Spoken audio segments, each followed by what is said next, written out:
بسم الله الرحمن الرحيم الحمد لله والصلاة والسلام على رسول الله وعلى آله وأصحابه أجمعين أما بعد. So tonight inshallah we're going to do the rules of Umrah. Then in a separate lecture we're going to just do the fiqh of Tawaf and Sa'i. Or we'll do it here depending on the time. So number one, we say for Umrah, we'll start off when a person enters the Haram in totality. So now it's the first time the person is entering the Haram on this trip. What does he do? When he enters into the Haram, it's best if he can take a shower and stuff before he goes to the Masjid al-Haram, or he can enter the Haram. And also especially if because you may have worn your ihram, it's sunnah to do the ghusl before you wear your ihram. Then if you do it at your hotel in Medina or wherever you're coming from, the duration is a few hours by the time you enter the Haram. So it's not long that one ghusl suffices, but you want to be clean and stuff before you enter the Haram. Then you enter inside the Haram. Then when you see the Kaaba the first time on your trip, then it's sunnah to raise your hands and pray to Allah. Sunnah to make dua when you see the Kaaba.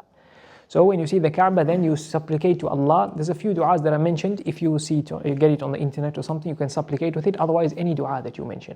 So you raise your hands and you supplicate. If you're a man, you raise your voice a little bit, and a lady keeps silent and you supplicate to Allah. And thereafter, you go and you perform you start your Umrah. You start your Umrah. The sunnah would be to start your Umrah as soon as possible, but a person should, Umrah, it takes a while to do your things and to walk to here and to get to there, and Umrah can be long, so rest up if you need to rest. And freshen up or eat or something. You don't need to do it immediately. So you don't need to have just come from a long travel and then get into the Haram and start doing it. No need. Rest and look for the time sometimes where there's less crowds, etc. You do it like that. Then you can start your Tawaf. Because when you enter the Masjid al-Haram, in a normal masjid you greet the mosque with 2 rak'ah. Or your sunnah salah, you have to pray salah to greet the mosque, sunnah to do so. In Masjid al-Haram, the way you greet the Masjid al-Haram is with Tawaf. Unless it's time for fard salah or janazah salah or sunnah fajr or witr, where the time is going to go if you don't pray, then you do that salah first. Otherwise you start with Tawaf. Then you start with Tawaf. So what will happen is that you go to start with Tawaf. Tawaf, what will happen is, we'll say, I'll explain the fiqh of Tawaf afterwards. So basically you're going to do Tawaf. Your 7 rounds of Tawaf. After the Tawaf, then the sunnah would be that you pray the 2 rak'ah. 2 rak'ah of Salatul Tawaf, and you do not need to specifically intend them as Tawaf. You can pray, it can be time for fard salah, and you intend in your fard salah the 2 rak'ah after Tawaf. Or you're praying sunnah salah and you duly intention it with the 2 rak'ah after Tawaf. That's fine as well. You can pray it later, you can pray it anywhere. Best if you can pray it behind where the Maqam Ibrahim is, that structure in gold. Behind there where you're not disturbing the people, inconveniencing those doing Tawaf. At the back there's space to pray, or further back, or anywhere in the masjid, anywhere in the world, it's perfectly fine and you do not need to pray it immediately. Thereafter you go to thereafter drink some Zamzam. And the way we're going to mention in Hajj, to drink full on Zamzam and things like that, it's mentioned in the Dars of Hajj. Thereafter you go to do the Sa'i. You go to do the Sa'i, you're going to go up and down 7 times. So you start with, let's mention the sunnah way to do it before we go to the fiqh there. So when you go to Sa'i, when you go to the Mas'a, which is the place for Sa'i, then what will happen here? Then you go, when Rasulullah sallallahu alayhi wasallam went there, then when he reached the mountain of Safa, he read the ayah, إِنَّ الصَّفَا وَالْمَرْوَةَ مِنْ شَعَائِرِ اللَّهِ. He read that part of the verse, then he said, أَبْدَأُ بِمَا بَدَأَ اللَّهُ بِهِ. I'm starting with that which I'm starting with the mountain Allah started with. And in the verse, Allah started with Safa. So therefore the Sa'i starts at Safa. So what would he do? He'd climb up on the mountain. Today, to climb up on the mountain, it's not possible. Because the mountain, we mentioned that with time the earth goes up anyway. So the mountain, every time the earth used to go up, the height was less. So the mountain today, basically on the basement floor, you'd have portions of the mountain. Otherwise, as you go up, the exact place where the mountain starts, you won't get it there. But anyway, you go to the section there of the mountain, and then you face the Kaaba. You face the Kaaba. If you can see the Kaaba, even better. But especially on Marwa, there's a wall. You won't see it.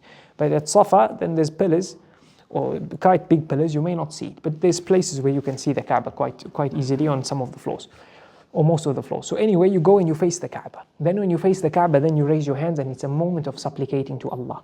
Speaking of supplicating to Allah, there's something I didn't mention with the Tawaf, and that is the Tawaf is a time where dua is very strong.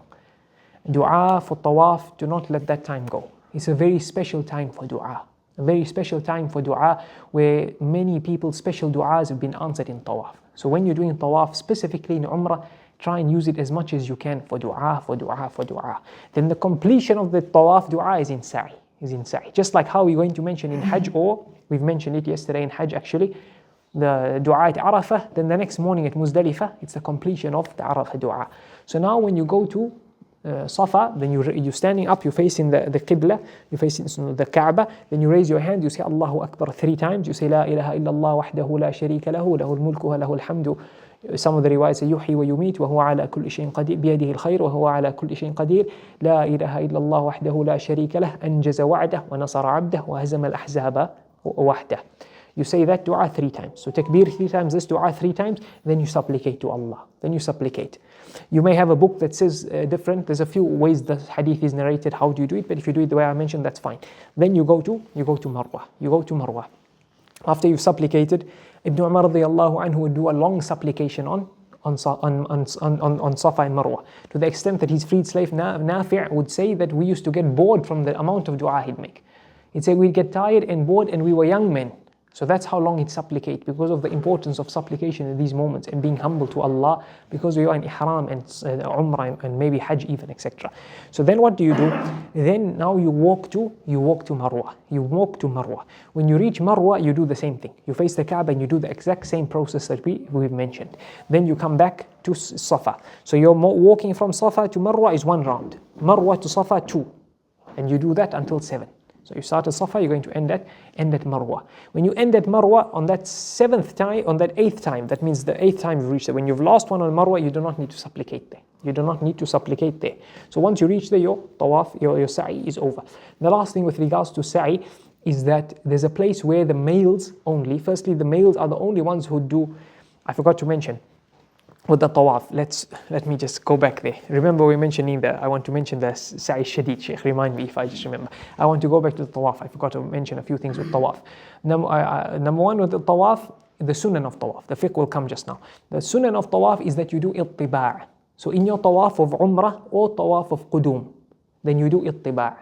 Ittiba' means for males only, is that you take your Ihram, you're wearing your Ihram, you take the right side, you put it under your right armpit, you put it under your right armpit and over your left shoulder. So your left arm and armpit is left open. Your left arm and armpit is left open. So that's what you do. And then you do it for the 7 rounds of Tawaf, and then you put your Ihram back to normal. You put your Ihram back to normal. And then when you start your Tawaf, for the first 3 rounds for the males, you do Ramal. You do Ramal. So this Ramal is to walk briskly. It's where you walk, you don't run or jog, you walk quickly and you put your footsteps together. You keep your footsteps together. Some of the scholars say you intentionally put your footsteps together and you walk fast. Because what was happening is there was some disease going around in Medina, like a fever kind of disease that the Muslims were affected by. So the mushrikeen in Mecca were saying these Muslims are gone so weak in Medina. So when the Muslims came for Umrah, Rasulullah told them, let us walk briskly for the first few rounds so they see we have strength and we are not weak. And because the Haram was so small, they'd watch and then they'd see the Muslims actually, they're not weak. They're very strong in Rasulullah. So that's where the Ramal comes from that. The Ramal comes from that. So who does Ramal? Only the males.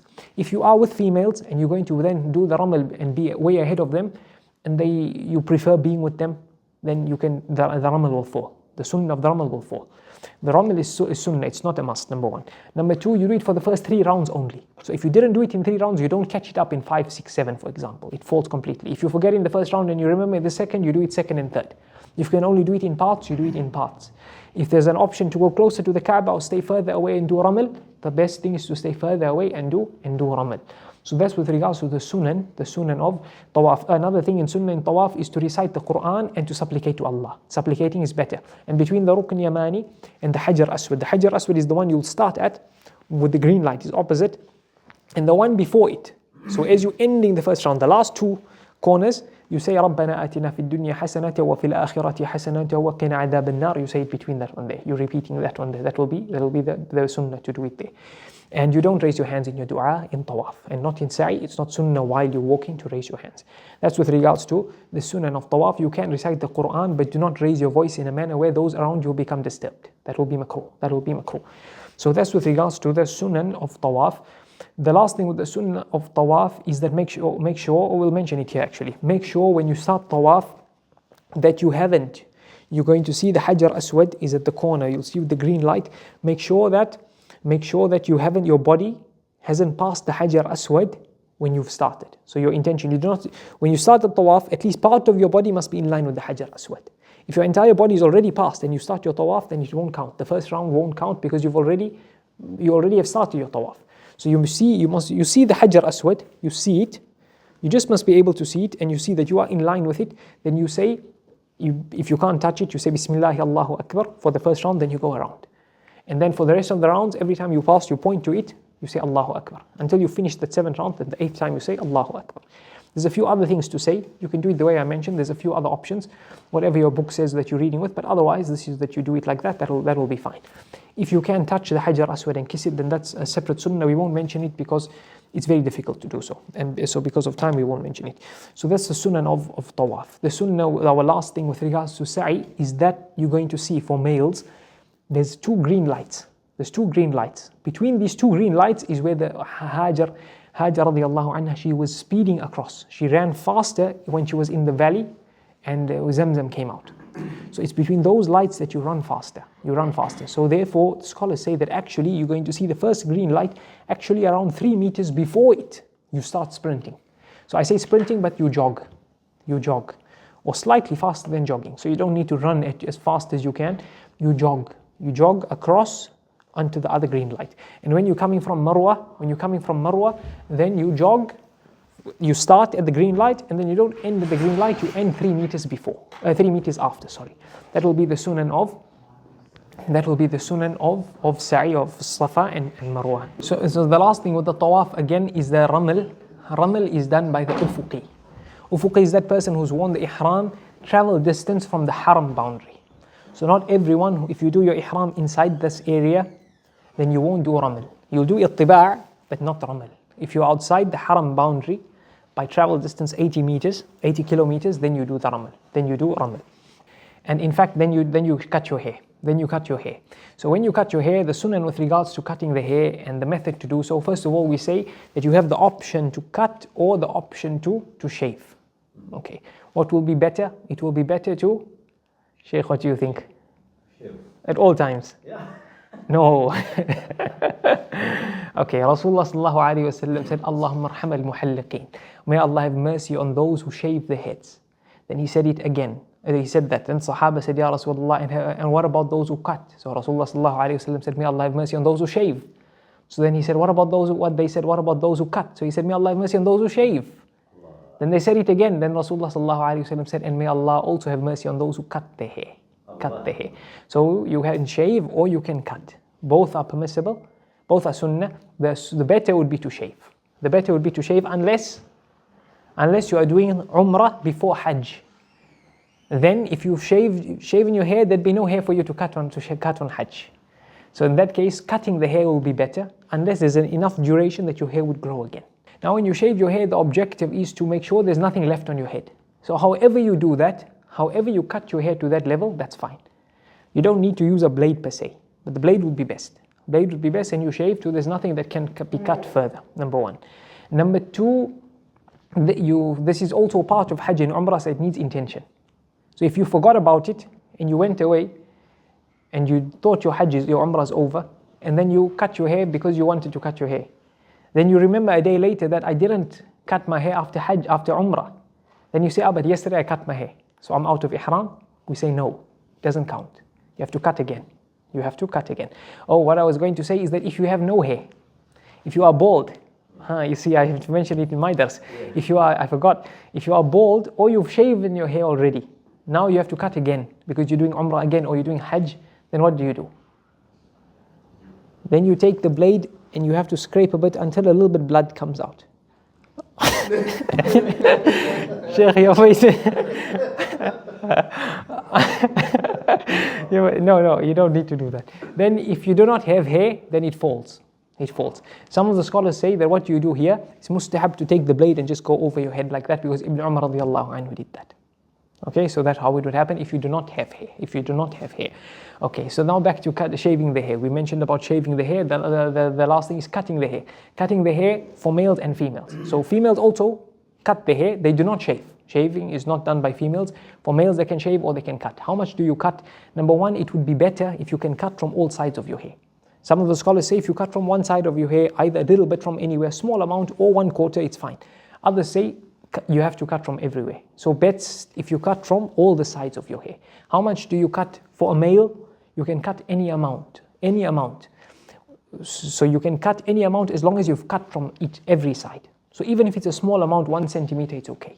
You are cut from anywhere. As long as it's called cutting. You've cut a little bit. For a female, do not cut more than, they say, an unmula, like 2 centimeters, 2.5 centimeters. So this, you see on your finger, you have 3 crevices. They say you cut that amount of 1 crevice, so around 2 centimeters, 2.5 centimeters. That's why sometimes you see that females, you take the hair of the female, they wrap it around the finger.